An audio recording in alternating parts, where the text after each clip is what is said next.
Hello guys, welcome back to another episode of the Big Apple School podcast, where the goal of this show is to help you improve your English listening skills through listening to us, of course. Today we're going to talk about the subject of public transport and infrastructure in general. We have three wonderful guests today. Our first guest today is Varya. Second guest, Katya. and last but not least, Ugur. So excellent. So this topic was suggested by one of our listeners, and thank you very much for making that suggestion. So if you guys have any suggestions for future podcasts, we'd love to hear from you in the comments section. So public transportation and infrastructure. So Novosibirsk, how do you guys get around Novosibirsk? Do you guys walk mostly, or do you have experience on the transport? I'm walking mostly. I haven't tried the transport yet. Oh, so you haven't? What? No, I How haven't. come? I'm But walking. you've been living here for like half a year now. Yeah, I'm just walking. It's a flat city. It's easy to go around. Unlike Istanbul, yeah. I am taxi. shocked. And taxi. Okay. And Uber or Yandex Go. So you have never been to such parts of the city as Akademgaradok? No, not yet. Not yet. Okay. Yeah, we got to take you there. All right, let's go. So for those of You you gotta who are go. not in Novosibirsk, Akademgaradok is about, like an hour and a half away, an hour away? 25 kilometers, yeah. Yeah, and it's the part of town, of course, where intellects convene and where university students generally live. And you have, NGU, Novosibirski Государственный университет. So it's a nice part of town. Well, not only the state university, but there are almost 20 or even more than 20 research institutions. So Yeah, beautiful. That's- And it's a nice part of town as well. All right. Varya, have you had any experience? Yeah. I was very worried about taking the metro here because I didn't want to get lost. Nina, our colleague, kept saying to me, "No, you're not going to get lost." I was asking for a map. Is there a map, a metro map? And she said there's just one track there. Yeah. And sure enough. It's pretty easy, the metro Oh, yeah, here in Novosibirsk, and it's good quality. It's pretty cheap. It's 27 rubles, I believe. And it's clean. I haven't seen any rats on the metro yet, whereas in other cities, that's a common sight. Like in London, you'll see the rats. In New York, you'll see the rats. Oh, New York, you'll see. Yeah, Rats are not the worst things that you can see on New York City subway. yeah. So, Katya, you've lived here for a while. Yeah, of course. So I've used all means of transport over here. Right now, I mostly use the underground. So most of the time, sometimes I would take a bus or what we call a marshrutka. Yeah. What, by the way, would be a good word for that? Because I used to explain it as a shuttle bus. Yes, I usually get... Dolmuş. We call it dolmuş in Turkey. Dolmuş? Dolmuş, yeah. Oh, cool. It's kind of similar meaning, I guess, in here. You're using this like a similar way, I guess. Dolmuş. Oh, interesting. I would just call it a I heard minibus. something like that, Right, a minibus. A minibus Yeah, that, minibus. that travels on We call it in a Dolmuş, designated route. Yeah, Perhaps. that's short what a route, minibus yeah. would do. Yeah. Oh, I thought a minibus was just like a minivan, which No. which is just a I type guess, of car. yeah, certainly. Well, that would be like a van. Yeah. Yeah. Or minivan. Minivan. Yeah, you can say- this is a minibus. Yeah. Yeah. It's like a minibus basically, and everyone crams on board, which means that they come together very tightly, and I it's- hope for the best. Yes. And they tend to be more expensive than the buses. Oh, God. Yeah. Yeah. In there, it depends on the distance.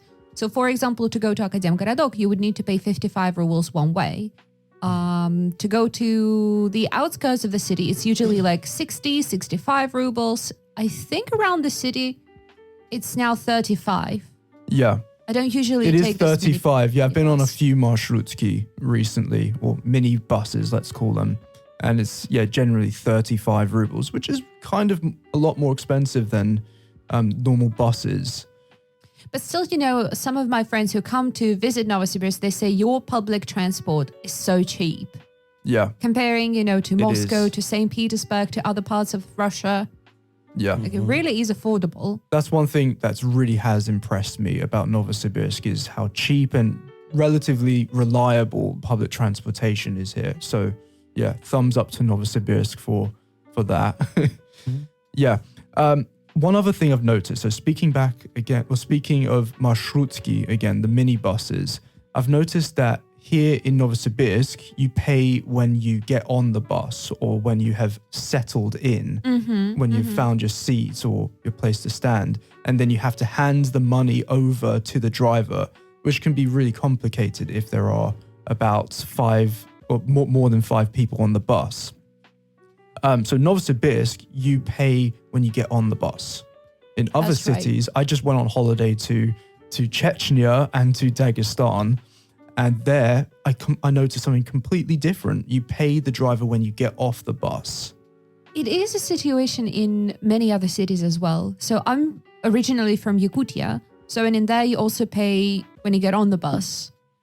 Oh, get off the bus. Yeah, off when the you get off the yeah. bus. So how do you know? You just have to do your research before you go to a city? Or you just ask? Oh, yeah. I mean, I guess you can just ask the driver. you'll Yeah. notice, you'll see But Other when, people, yeah, in a way. yeah, When they're paying. what people are doing. Yeah. because when I was in Grozny, I tried to pay the driver when I got on the bus, and he just waved his hands like, no, no, no.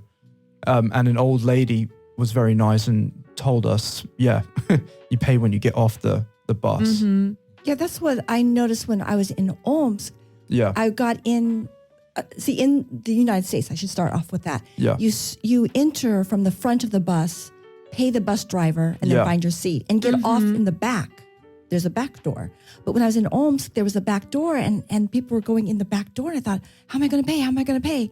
And then when I saw this woman walking, I called her, in my mind, she looked like a conductor. I Yeah, thought, okay, yeah. so she's a conductor.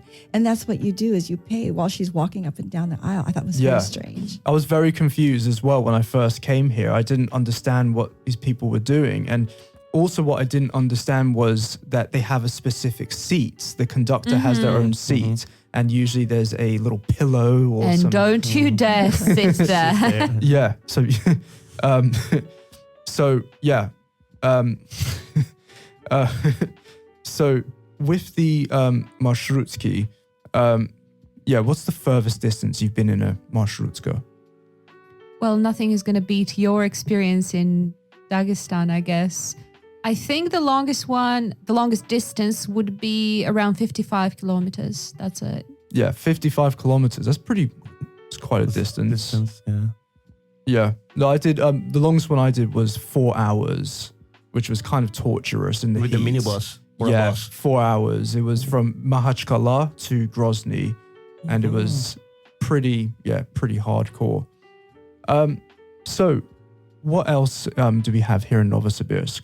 Trams. Trams. Tram. Yeah, I've had a lot of experience on the trams here. Well, have you haven't been on any No. trams, have you? No. Taxi. I used to take a and- tram to work, Yeah. which was, you always, it was either a lucky day and you would, see this Seated. tram coming after 5 or 10 minutes waiting on a bus stop or tram stop.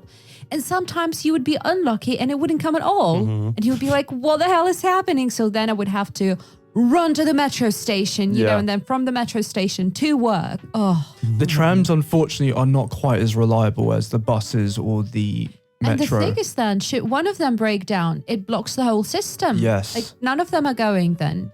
Yes. I used to get the number 13 tram to work sometimes. But this is one of the major routes in Novosibirsk for those of you who are not familiar. But it would break down every few days or so, and the driver would say, yeah, everyone get off the tram, and there would be chaos everywhere and people would be miserable. And yeah. And then also here in Novosibirsk, we have trolley buses. Trolley buses. Yeah. So, yeah, any thoughts about trolley buses? Do you have trolley buses in America? Well, I'm thinking about San Francisco, which of course has the cable cars, Yeah. which will have a short destination and then have a little turnaround stop. And then the electric buses, which sort of sounds like what you're talking about. Yeah, they are electric. So they have, I guess you would call them receivers. Hooks Right, and the yes. wires. Yeah. Yeah. Uh-huh. Yeah, which are connected to the But cables. the wheels. Yes. Yeah. Yes. Yeah. Yeah, exactly. Wheels like a normal bus. Yeah. And in San Francisco, they would come like every few seconds. It was very reliable Oh, transportation. cool. Well, we're going to talk more about transport in different cities, in depth. So I want to hear more about your experiences in San Francisco. But yeah, the trolley buses, they're quite old here. They're quite cool. I love them. Cool. They're so, well, for You have me, a very different definition, of cool. I am an aficionado of old Soviet transport, and yeah, it's beautiful in my opinion. I love how they keep the old buses and the old trams here. It's like history. Whereas in London, Right, because history is exactly what they keep in mind. Exactly. Sure. Whereas in London, you have these brand new plasticky things, and it's not as aesthetically pleasing to me. Maybe Are you talking about what type of transport are you talking all about? transport? So new buses, new underground trains. It just But there are no trolley buses or trams in London. in London, though. we do have trams in the southwest. Southeast, southwest. So Croydon. Are you familiar with Croydon? I am. Yes, exactly. So there's a tram network around there, around that part of London, but it does not go to central London. Extremely expensive as well. Everything to here. is in London. Yeah, exactly. Well, I just want to make one note here. We in America call it transportation. We don't say transport. Oh, of course. So I'm always waiting for you to finish your word. Yeah. It's like math and math. I did not Yes. even know that. Yes. Oh, cool. So another difference between. So you would call it public transportation. Yes, of course. Well, I guess. What mode of transportation will you take? Yeah. Interesting, yeah. Cool. So yeah, one of the many differences between British and American English. Yeah. Well, like I've said before, I recommend learning the American words first, because in England we understand the American words. In America, they But it do doesn't work the other way, yeah. Well, America, of course, people understand us most of the time, but people might find it a bit strange sometimes. So better Well, they to would learn. correct you, Or- yeah. And you'd be like, oh no, I made a mistake. Only then, 5 years later, to understand that it was not a mistake. Exactly. I worked in a hotel in Vegas for 2 years, and I used to ask guests, "What is your surname?"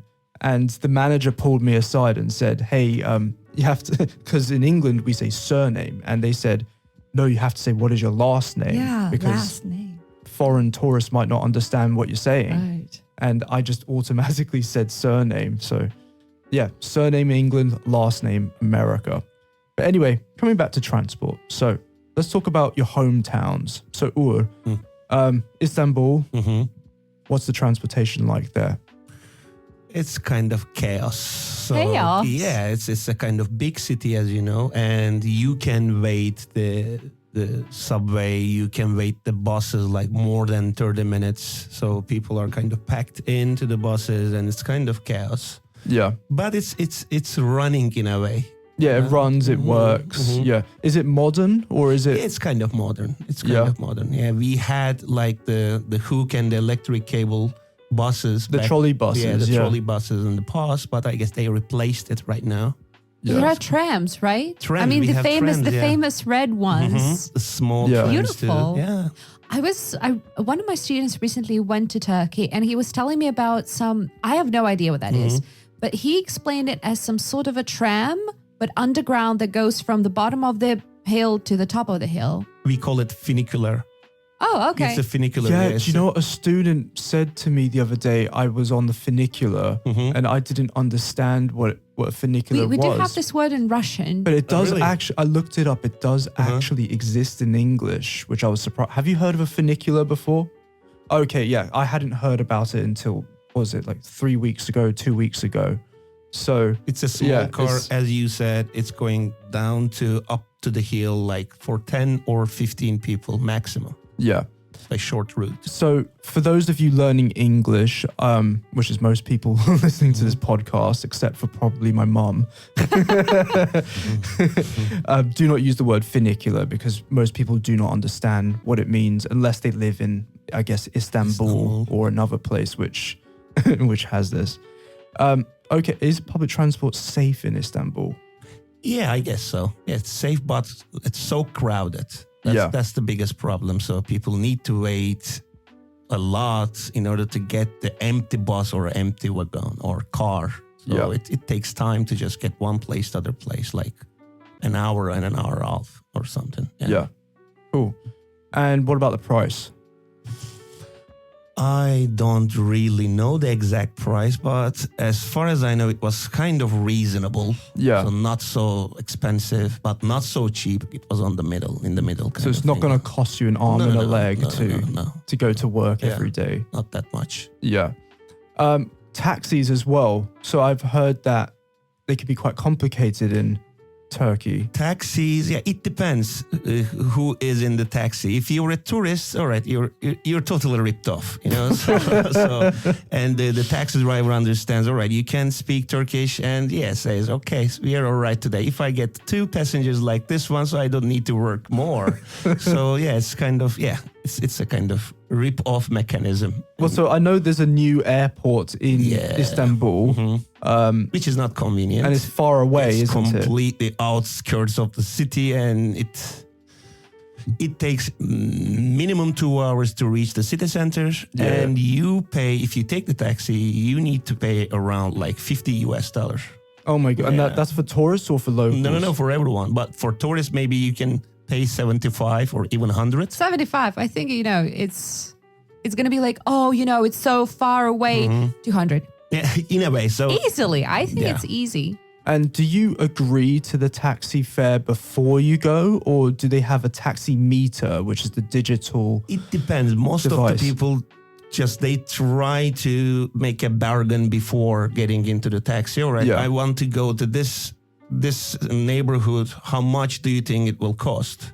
And they can just talk the price with the taxi driver. But if you just stick with the taxi meter, it would be more expensive than the bargain's price. So it depends. It depends on the taxi driver. And if you're like someone who is just traveling through, you're a student, you don't have much money, and you fly into, what's the new airport called in Istanbul? Grand Istanbul Airport. Oh, just okay. So Ataturk's the old one. The old one, the old close. one. Okay, so can you get a bus to the city center, or? I guess they have a shuttle bus, but it's not like every 10 minutes or every 30 minutes or whatever. I guess you need to wait at least 1 hour to get one which goes directly to the city center, but it's not kind of convenient. So you need to wait. But it's much cheaper, of course. Yeah, when you compare with the taxi. Like $10 or something like that.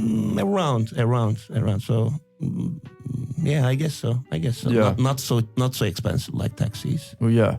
Well, a lot of our listeners probably have been on holiday to Turkey because a lot of Russians go to Turkey. So let us know your experiences of the Istanbul network or of any other Turkish city. Is it the same in most Turkish cities, the taxi situation? No. For example, in capital Ankara, all the prices are like kind of half cheaper than Istanbul. Yeah, half the price. Yeah. So if you're going to travel to Ankara, the capital city, that's much more convenient for you to just save money. But if you're traveling to Antalya, it's worse than Istanbul, So it's a touristic, really? It's a touristic city.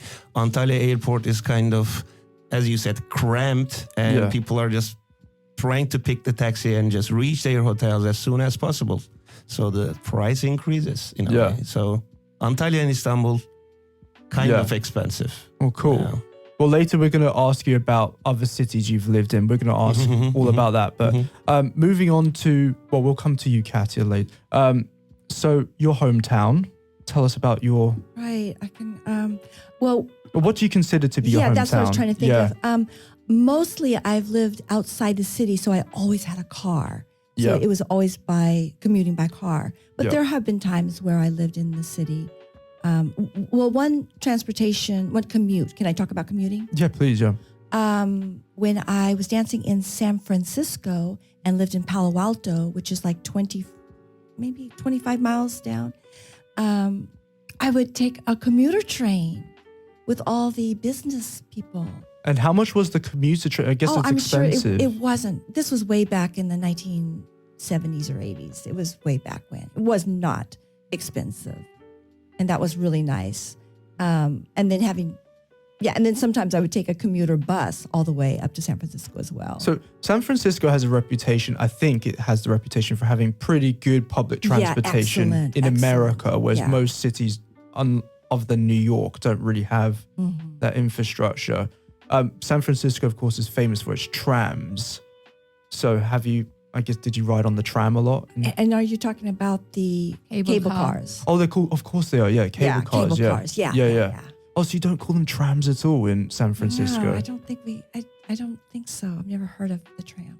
Is it the same thing, or I think is it's it? the same That's thing. always been my question, because when I hear people say tram, I'm thinking, okay, I think they mean It cable is the same car. thing because it goes on rails Yeah. and it has the Electrical hooks, Yeah. So it is a tram. Istanbul tram Yeah. is like a tram. Yeah. It's funny. Well, I guess maybe because there's so many hills in San Yes, Francisco. there are 7 hills. Yes. Built on 7. And because it has to, But when we're talking about a cable car, it's only one car. Is that what a tram is? A tram is just tram one. can have. We have only one car in Istanbul. Yeah. In Novosibirsk Depends. too. No, in Usually Amsterdam, I know they have like 2 double, sections and yeah. doubles. So I guess But San Francisco, I believe they still have the old. Oh yeah, Cable definitely, because it's a tourist attraction. It's so cool and it's open. I mean, there are like no doors. You just hop on. yeah, Yeah. hop on, hop off. Yeah, cool. So Oh, we also have a BART. BART stands for Bay Area Rapid Transit. And that is a metro that goes under the Bay water, the San Francisco Bay, from San Francisco to Oakland. Yeah, it goes under the water. yeah. It was built in the 70s. And Oakland's considered like another city, but it's kind of San Francisco. No, it's nothing like San Francisco, but it is a city across the bay. Yeah. No, I've heard of it. I just didn't know whether to consider it another city. It is definitely a city. Yeah, its own city that's separate. Interesting. And did you ever just get the normal bus? No, as I say, I've always lived in the suburbs or out. I've always driven. Yeah. And so you've lived in a few places. You've lived in Vegas, you've lived in Los Angeles, you've lived in Georgia. Right, yeah. East Coast, West Coast. Any major differences? No, it's all America, I think. Yeah. Because the buses are, I was in Los Angeles for a bit, and there were some dodgy people on the buses and Dodgy people that you have to dodge. Yeah. Well, just I almost got robbed outside a bus stop in Los Angeles, and I had to and then these people come on the buses. It's not in England, everyone gets on the bus. In Russia, everyone gets on the bus. Whereas America, I think it's class. It's a class thing. Yeah. Because if you can afford a car, you're going to have a car. You're not going to commute by bus. Because even wealthy people get on the bus in the UK and in Turkey too. Yeah, in Turkey too. Whereas in avoid traffic if jam. you say in America, I'm getting on the bus, does it have a connotation? Yeah, it'd be weird. Like, I would never get on a bus. I mean, in Los Angeles, from what I remember, it was over 2 years ago, something like that. It was $1.50, which was kind of reasonable for America for one way on the bus. I remember when it was like a quarter at some time. I don't know. It's amazing. Yeah. A friend of mine was in Los Angeles not so long ago. Well, in 2021, I think. And at that point, I think they issued a law. So they passed a law that there would be no fare. They were free. The buses were running free because of the pandemic. So, and that friend of mine, he said that he tried to get on a bus, but there were so many people just living on buses, so they were sleeping on the seats. So people had to only stand. You couldn't sit down because there was somebody living there. Yeah, that's awful. Yeah. I mean, I feel bad for the people, but at the same time, it's a bus. You have to get off the bus if you're not traveling somewhere. Yeah. All right. Well, Georgia, same situation. Yeah, I mean, if you're in Atlanta, you're going to take some kind of bus around. I actually lived in Forest Park, and there was a time where there were no buses. Is Forest Park in Atlanta? Yeah, it's outside, south of Atlanta. Yeah. And there were no buses for a while, and then we got a bus. But I didn't know anything about the buses because, as you know, I've always had a car. Yeah. And why is it so difficult for America to have transportation networks? Why is it? Well, I think in the big cities, it's not a problem. But outside, as cities spread and people are living in the suburbs, those are the people that are going to have cars. Yeah. I remember watching a documentary about the high-speed rail between Los Angeles and San Francisco. It was so expensive to... Did you know anything about this? No. I think it's because you have to pay so many people to buy their land, and there's so many legal issues as well. Whereas in China, you can just tell people, move off the land, we're going to build a train network now. Maybe it's because of the legal system, I don't know. I don't know. Maybe a lot of people don't really give support to transportation. Yeah. Because they've got cars. Why do they care about buses? Yeah. And why is America more car-centric and less? Because after World War II, let's go back to a little bit of history. When the boys were coming home, as we say, it was a very consumer type time where car making and having your own car and driving across the United States, the highway system was established, and it's this idea of freedom. And so we're very much connected to our cars. Yeah, it is freedom. Yeah, and that is what America is supposed to be about. Yeah, so that's all right, and can you remember what it was called? There was a federal bill building highways. I just remember that, Eisenhower had some kind of funding where he instigated some infrastructure funding for that. Yeah. And I remember that I was reading something about the alcohol drinking age in America. And there's a reason why it was moved to 21 years of age. And it's because of the highway network, I believe. And each state would only receive funding for its highways if they moved their drinking age from 18 to 21. And that's why the drinking age in America is 21, because of the highway system, which was, I did not know that. Yeah, it's an interesting thing. Well, can you remember when the drinking age was 18? Never. Yeah. So my mum, who's from New York, she said before when she was a kid, it was 18. And then, okay, all right. If you're under 21, you can't drink in America, basically. Oh, yeah. Because, they don't want people driving drunk, basically. Whereas in England, 18, Russia, 18, because you can get on public transportation. But you can't actually get on every mode of public transportation if you're drunk. In Russia, apparently, you can't get on the metro. You can't. If you're drunk, you have to get on the bus. Mm-hmm. That's true. I remember seeing a member of metro staff here in Novosibirsk tell someone, hey, you can't get on the metro, you have to go get the bus, because he was pretty drunk. And anyway, that is true. So Katya, tell me about Yakutia. Well, it's very easy to talk about public transport. There are buses. Yes. Full stop. That's it. There are buses. That's it. There's no other type of transport. There are no trains, no trams. It's physically impossible to build, the rails over there because of the continuous permafrost. So that's about it. But when I was a kid, the buses were only those old, what we call pazik. So, those that look like a little loaf of bread, basically. So little. And of course, in winter, when it's minus 45, everyone is wearing, big fur coats. So it's like a lot of penguins standing, in a bus stop trying to squeeze in. It was brutal. So does the bus feel extremely hot, even in the winter? Well, yeah. I mean, you can imagine there are a lot of people. You're wearing a fur coat, you're on a bus. So, breathing out. And then the buses would have not one layer of glass, but two. So there would be a second, layer of glass attached to the first one. Yeah. So, but that was not a problem, You got on a bus, consider it your happy day. Because when I was going from school, I had to wait for a bus, try to squeeze in, couldn't, had to wait for the next one, couldn't. So, and it was minus 45 outside. So you're like, come on, please. Yeah. Something. And are the buses reliable? Are they frequent? Nothing can be reliable when it's minus 50, minus 45 in winter. There's no such thing as reliability, no. So, no. Well, how much does it cost generally to I think around the same as in Novosibirsk, like 25, 27 now, I think. Oh, okay.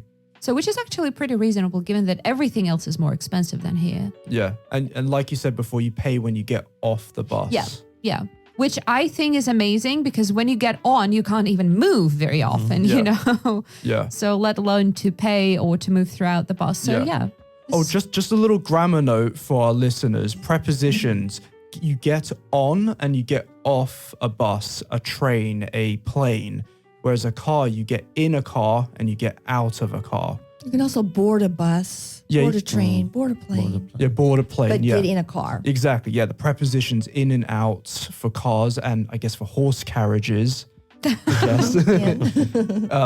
On and off for all other modes of transportation. Yeah, on and off a horse. Yeah, and a bike. So you get on a bike, get on a horse, get off it. Mm-hmm. So yeah. All right. And so you don't have like a public sled. A public sled? A sled, like a sledge. No, how would you imagine that? Like with reindeer. Like huskies, like us. Dog sled. So no. No. Oh dear. Oh dear. Well, yeah, I saw something on YouTube of a school bus journey to school in minus 55 degrees. And I think they had to, maybe it was not the bus, but someone had to set a fire underneath the car because it was so cold just to get the engine started. I mean, it might be like in some remote areas. I do not know. Yeah. But that's why in Yakutia, a lot of drivers who have cars, they have a special system installed, which is called Webasto. I do not know what country that comes from, but it's just the name of the company, Webasto. Yeah. And it kind of automatically starts your car once the temperature drops, lower than, let's say, minus 30. Smart. So it's like it checks the temperature inside the car, so inside the system. And then there are special, you can have them custom made, I do not know, like a blanket for your car. Yeah. So made with material that insulates, so it keeps the heat in. So because a lot of people don't have garages or anything like that. And of course, if you leave your car for like 10 hours in minus 50, you're not going to start it. Yeah. It would be impossible. So people invest, in keeping their car running. And these so-called blankets are fitted to the car, right? You have them custom made for your car. Yeah, so these are called car covers. Car covers. You have to I think you have to write your name on the cover. Or a number of a car, yeah. Like the license. So then people don't steal the blanket. Yeah. Yeah, because that can happen. Yeah. For sure. All right, so moving on. So, well, actually, I'm from London. I'd consider myself to be from London. And yeah, public transportation, it's high quality, but unfortunately, it's really expensive. God, so expensive. How much did you pay for the underground? Can you remember? £2.40. Yeah, £2.40. So it's like 240 rubles, roughly. Yeah. And that was, so that was for the bus. That was for the... The bus, I believe, is £1.50, at least the last time I was in London. Well, the thing is that it's a lot. Really? I think it was like more than £2, but I was traveling from zone 3. So from Highgate. Yeah. So that's why I think that was kind of expensive. With the subway, yeah. And I think I paid even more for the tube when I was traveling to zone 3 and from zone 3. Yeah. And that's why I tried London has, I think, 9 zones on the public transport map or public transportation. And each zone, of course, has a different fare. By the way, for our listeners, a fare is the price of a ticket for transportation. We only use the word fare for transport, don't we? I don't think we use fare in other context. Okay, so it's basically for transportation. And yeah, if you're traveling within one zone, the fare is £2.40, which is outrageous. And if you want to commute to work, you're going to have to pay a lot of money. But the good thing, well, if we look on the bright side, that it hasn't changed within the last 7, 8, 9 years. It has not. Because when Sadiq Khan became the mayor, he promised that he wouldn't, increase the fares, and he did not. So at least there's, some. Well, I believe Sadiq Khan, his father, he's the mayor, his father was a bus driver. So he kind of knows. So he, yes, I think it's close to his heart. He doesn't. So, London's an expensive city, obviously. And one thing that's really upset me about London, like I said earlier, is how they've replaced all these old buses with these new plasticky buses. There's more space, though. There's more space, yeah, but I miss the old double-decker buses. So the new double-deckers are just as lovely. Okay. They're just plastic boxes, really. Whereas the old ones have character. The whole of our to it, life and is just a plastic the metal box. ones, right? Yeah, the metal whatever. ones, exactly. And you can hop on, hop off from the back of the bus. There are some new double-decker buses, which actually look quite nice. The I very new actually ones. saw some of the old ones when I was visiting London. Yeah. Oh, you saw some? I think Yeah, they were still running, but it was in 2015. So maybe it was the route number. I think it's the 15. I need to double check. I think so. I saw it, yeah. It's really cool. Because I had a picture of that, yeah. And you can still hire them for private use. For instance, if you have a wedding or something like that, you can. Sounds like something you would have at your wedding if you could. Well, people do it, believe it or not. You can hire like an old school double-decker bus for private function, and it's pretty cool.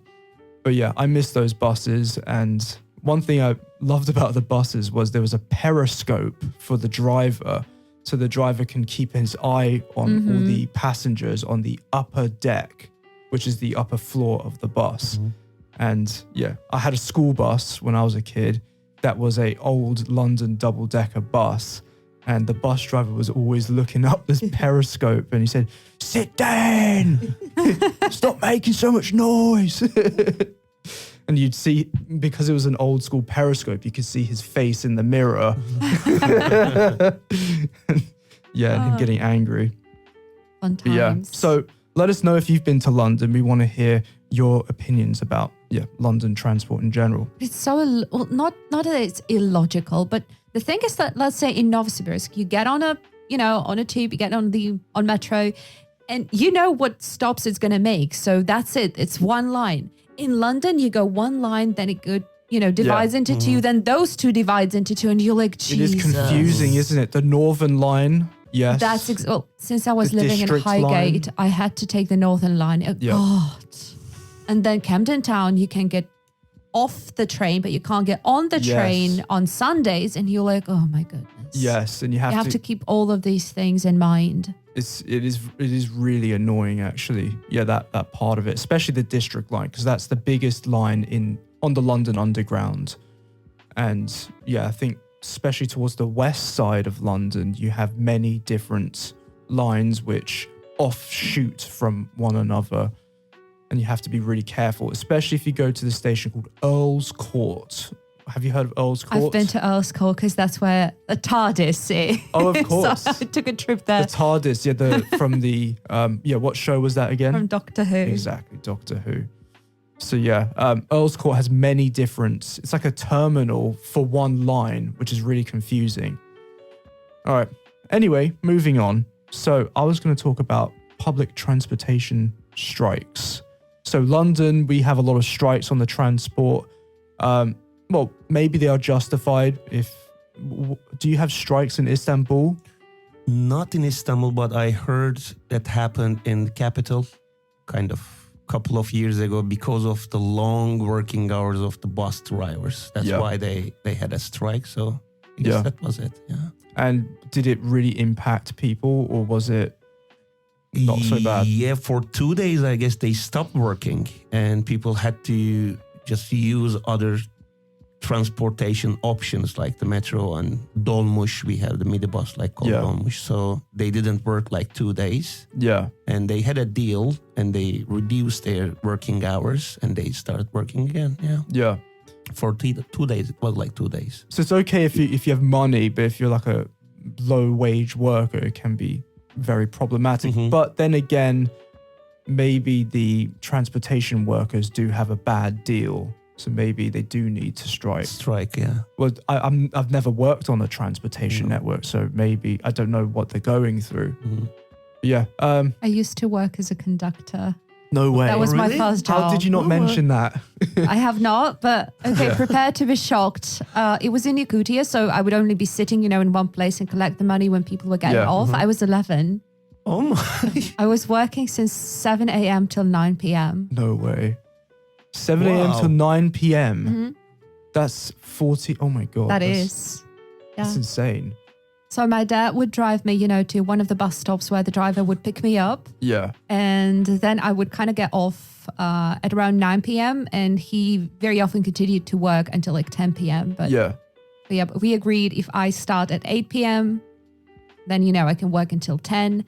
But I started at like 7:30 a.m. When you were 11. When I was 11. So do the conductors do the conductors ever strike? In Russia, people usually do not strike. That's not what you do here, because don't you dare do that, in this country. So no, usually not.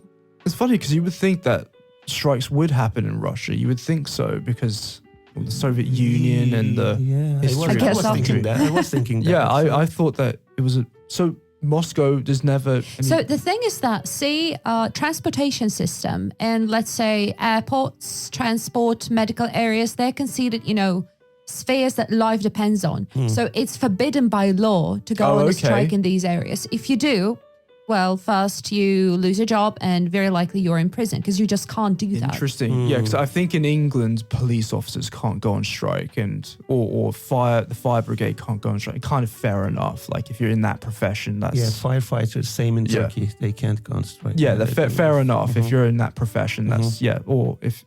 I'm not so sure about the NHS in the UK, the National Health Service. Maybe you can strike, maybe you can't. It depends on your role.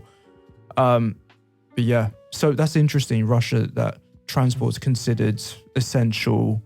And my dad used to work at an airport. He was a loader. Yeah, baggage handler. Baggage handler.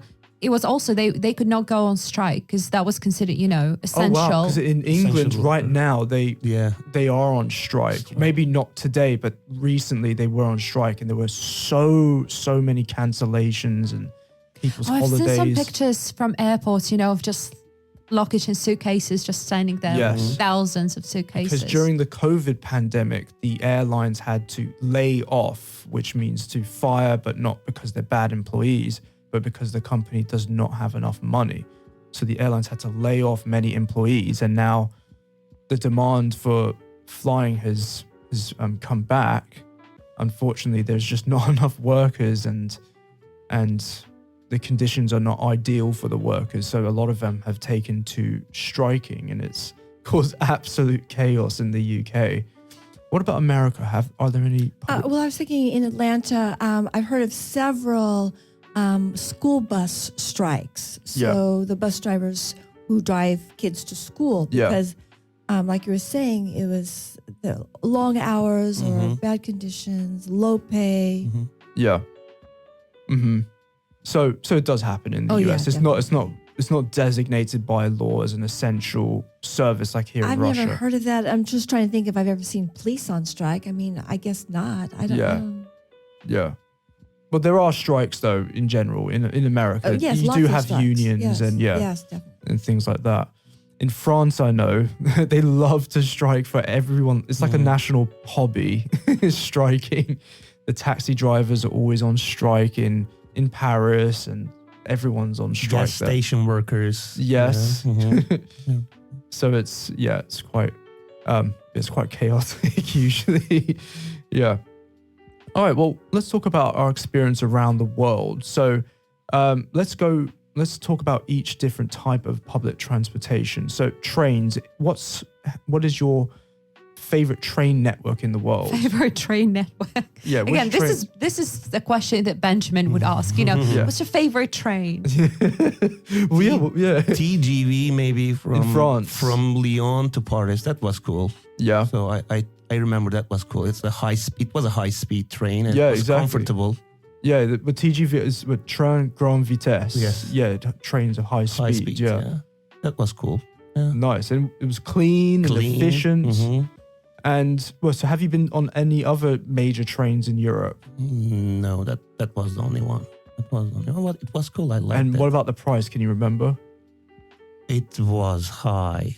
It was high. It's not cheap. I don't remember the exact amount of it, but it was high, like more than 50 euros or something. Yeah, it's pretty pricey. In England, it's like that too. It was like 2013 or something, yeah. Yeah, in England, to travel from London to Edinburgh, it's going to cost you a lot. Oh, well, but it's a great distance though.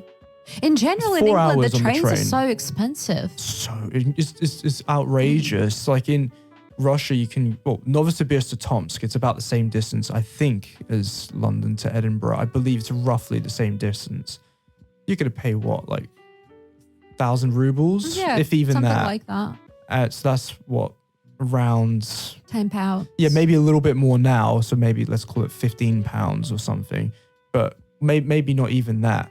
It used to be 400 rubles, so like £4. That's amazing. So London to Edinburgh, you're going to pay about £60, maybe more than that. Way more than that, probably. I've heard of £100 tickets. It's expensive. So yeah. It's kind of a first class or like No, a regular just cabin? regular ticket. It's really expensive in England. Yeah. It's outrageous. Yeah. So, okay. So France has the best trains. What about... Well, I don't have Your much experience. experience with trains, so I can't say which was the best. I've taken trains in Russia, of course, while I was traveling. And in the US, I had to take a commuter train whenever I wanted to go to Boston from Wellesley. So in San Francisco, Varya, you said it's called Bay Area Rapid transit. So in Massachusetts, it's MBTA, which stands for Massachusetts Bay Transportation Authority. Yeah. So MBTA. But in San Francisco, that transportation system is Called the British bug. MARTA, or maybe that's Atlanta. I don't know. I'm getting the cities mixed up. So I've taken those trains whenever I wanted to go to Boston, and the price. So again, just like in London, maybe. So in Massachusetts, it's separated into zones. So I was living in zone 3. So for me, it was $8.50 one way. $8.50. Oh, Yeah, so that's $17 to go to Boston and back. And the thing is that they're fast, they're nice. Well, most of them at least. So, but God, it was expensive for me. It's And I know that $17 the people have to, commute to work every day. every day. And I know that you can get like a month pass for zone 3, zone 4, it's about $500 per month. For zone 6, it's like $700 per month. And but on the same, well, if we think about, let's say, drivers, so people who work in Boston itself, they have to park their cars. And the rate is usually around $12 per hour. So very often they would get a month pass for the parking lots. And that would be also around like $400-500 per month. Yeah. Yeah. Then you have to pay for maintenance, gas, all of that. Mm-hmm. Plus, it's a lot. Pretty outrageous. It's a lot, I remember you said you were in, I believe, Iran. Right. And when I was in Iran, there were taxis, but what was unusual about that was that anybody could be a taxi cab driver. Yeah. So you just motioned your hand on the street and any civilian, anybody could pick you up and you'd pay them. And one time I did that and I told him, I know I was going home, Sultanatabad, that's where I lived. And this guy took me out to, if you ever seen that movie Crossroads, where it's just the straight road this way and a straight road that way. He took me out into no man's land. It was really, and it wasn't anywhere near as where I was going. And so I knew he was a bad man. Mm-hmm. And I knew a little Farsi. He said in Farsi, I want one kiss. Yet much. So the train fare or the taxi fare is a kiss. Oh my God. And I said, let me out here, get out. And so he let me out, thankfully. And there I was standing right there at the crossroads of no place. And you were in the middle of nowhere. Nowhere. If you ever look at Iran, there's nowhere there. There's nothing. And so I just stood there. And then another car came, and hopefully he didn't want a kiss.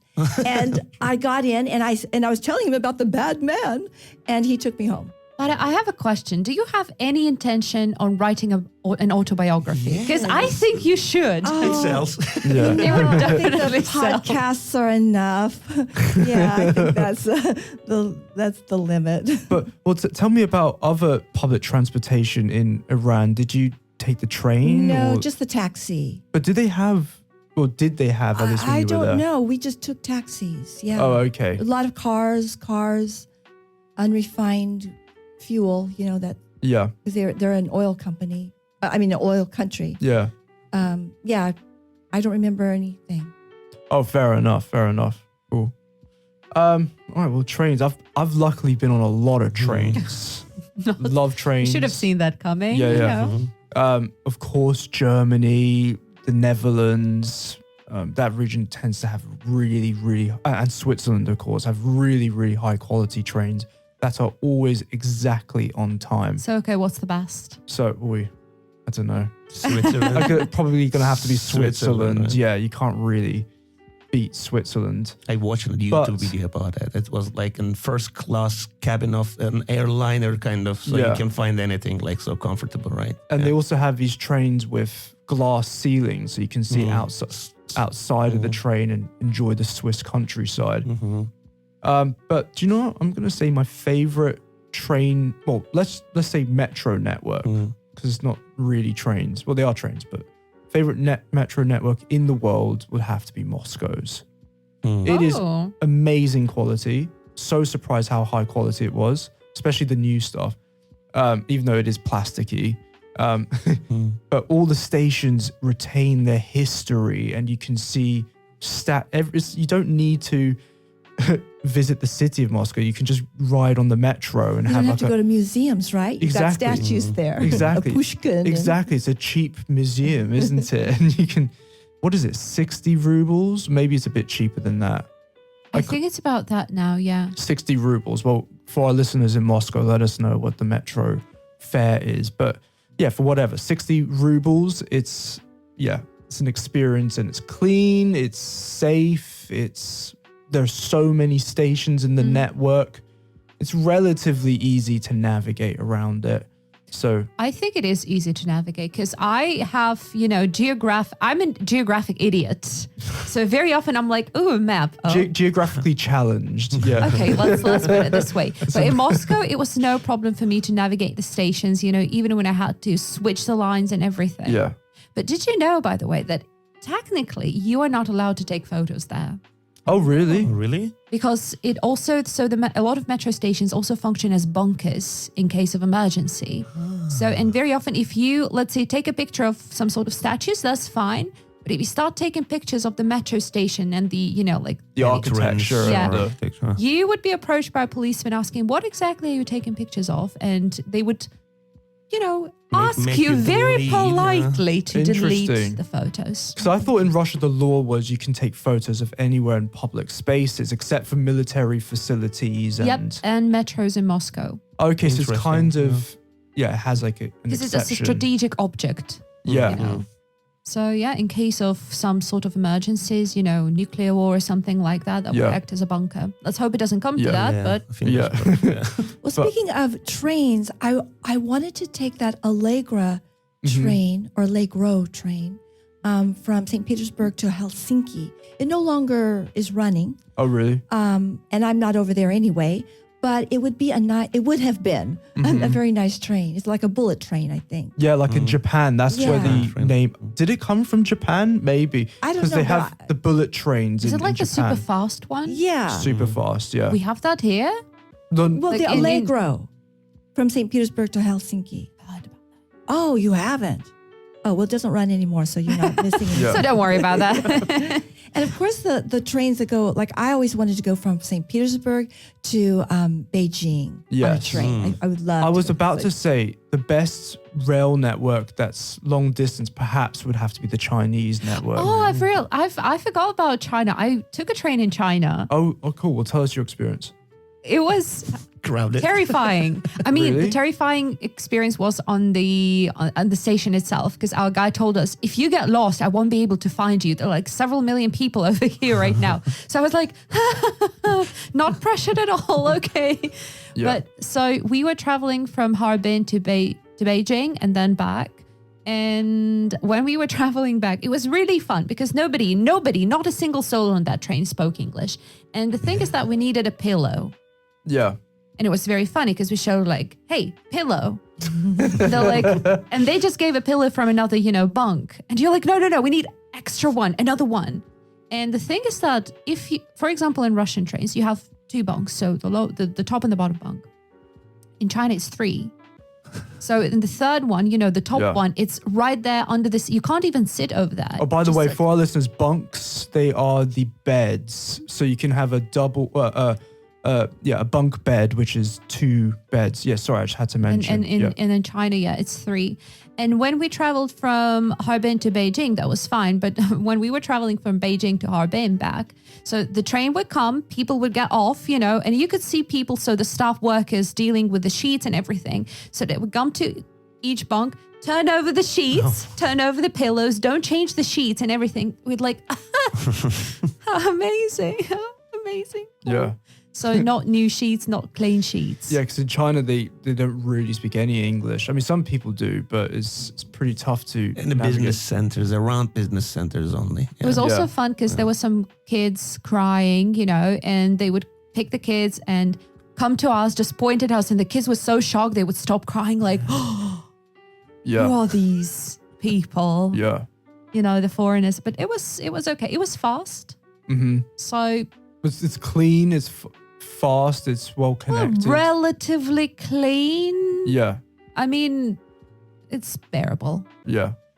I was going to ask you, Vietnam, so did you go on any trains there, or do they have a good train network? I didn't have a chance, but they suggested me to take a train from Saigon to Hanoi. Yeah. But I guess it takes more than 2 days to Yeah. go between the cities, but I didn't have any chance to just use it. Oh, fair enough. Mhm. So I guess they'd have air conditioning on that train, or maybe no. I don't know, but yeah, it should be an air conditioner in that because it's so hot in Yeah. there, so you can't survive. Yeah. In a way. Yeah. Oh, another train network that I really want to try. The Japanese. In India. Oh my. India is supposed to be absolutely amazing, but not in terms of quality, but just in terms of an adventure. Yeah. Yeah, it's because I was thinking about air conditioning, and Yeah. I'm not sure. Considering what I've heard, I'm not sure this is the sort of adventure many people would like to have. Yeah. Well, it depends on your type of your holiday choice. Of course, it's So not. you would love it. It would be fun. Yeah, I'm not gonna lie. Yeah, you just have to be careful of the food on the train and the. And the water, yeah. Especially the water. Yeah. It's like a muddy kind Yeah. of. And on Indian trains, people because we complain about packing trains in England and in other countries, but in India, it's a whole other level. They're traveling on top of the train. Yeah, they don't. Yeah, and this this is where prepositions really are important. They travel on top of the train. Physically. Exactly. So yeah, and I've seen videos on the internet of Indian people running. Well, they do tricks where they jump outside of the train when it's going, and then they run on a wall and they jump back on the train, and it's incredible. And people die all the time on the train networks because people just do not pay attention to the tracks, and it's pretty scary. Mm-hmm. So yeah, cool. And I have another question. So London, we have a pretty good cyclist infrastructure. So it's good to ride your bicycle around London. And of course, other cities like Amsterdam, that's notorious for having excellent cyclist infrastructure.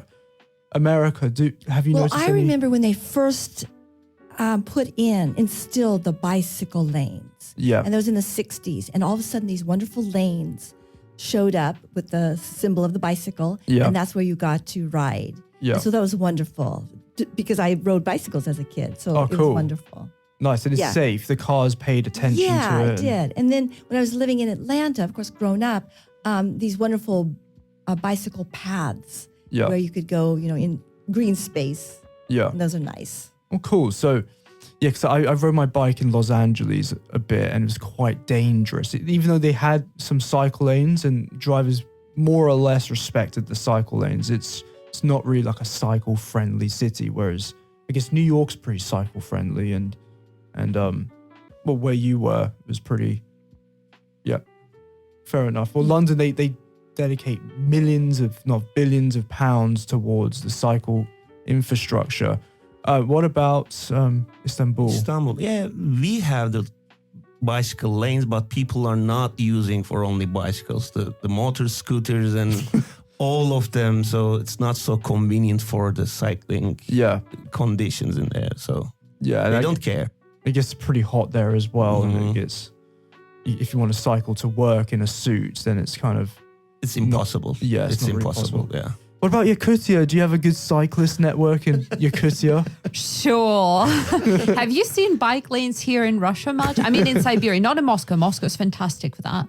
To be honest, I have only seen it in Zaltsovsky Park, but that's just in the park. But this is an artificial, you Yeah. know, place. I mean, you don't really get to work It's there. just for So fun. You do see some cyclists on the roads here, but it's but quite on the roads. Yeah. On the roads. So we don't have any Yeah. sort of bike lanes. In Yakutia, they don't have any bike lanes, obviously. I mean, you can ride a bike in June, July, August. That's it. Yeah. That's basically it. So no, that's not a very common mode of transport. And I've got a question. So governments only have so much money to dedicate to whatever infrastructure. Do you think the money should go towards improving roads, or do you think money should go towards improving cyclist lanes or cycle lanes in cities? Well, what do you think, Varya? Do you think? I think green spaces are really important in a city. And in these green spaces will be the cycling lanes. But just in the regular city, there probably should be, but I can't imagine anyone really using it. Yeah. How's there room for it? Well, that's the thing, is it costs so much money to install cycle lanes and to make the roads wider. And yeah, London is quite a big debate because drivers get angry at the cyclists because they get basically a free ride, whereas the drivers have to pay all this money in tax, and they get spaced out, turfed out of their roads. I mean, I love cycling. I'm a big cyclist. But I guess we don't really pay as much tax as drivers do. But then again, we have the question of pollution. Have you ever seen a theory that cyclists are a horrible thing for the government? You guys don't pay taxes. That's why you just buy a bike. You don't pay for basically the maintenance, the gas. You don't bring much income to the government. Yeah. You get healthier by cycling. Yeah. You don't bring much money to the, medical area and everything. Yeah. So basically, from the profit point of view, government doesn't like you. You're the public enemy. No money coming from. Well, I guess if you want to talk about reducing pollution, then I guess riding a bike is better. So, but driving is fun too, unless you get stuck in a traffic jam, which is a huge problem in many cities. And perhaps we should have talked more about traffic jams because, well, to be honest, what kind of really calls say? for part two, Yeah. Well, it's so funny because I would have people complain about traffic jams here, which is, I understand, but there's only 2 lanes. Try a traffic jam when there are 6 or 7 or 8 lanes going one way and 6 or 7 or 8 lanes the other way. Yeah. Try that. Yeah. No, New York, California is pretty insane. Yeah. And I guess Istanbul too is pretty crazy. Definitely. All right, well, let's wrap it up there, guys. So let us know if you hate traffic jams, if you're stuck in a traffic jam. But if you are stuck in a traffic jam, we suggest listening, of course, to the Big Apple School podcast, where you can improve your English as you sit in this frustrating situation, and you can at least find some advantage in this situation. So, guys, check out our website, www.bigappleschool.com, where you can find information about the courses we offer. And you can also find other podcasts and interesting articles, and also give us a like on the social media platforms and do comment. So VK, Telegram, etc. So that's it. Thank you very much, and we'll see you next time. See ya.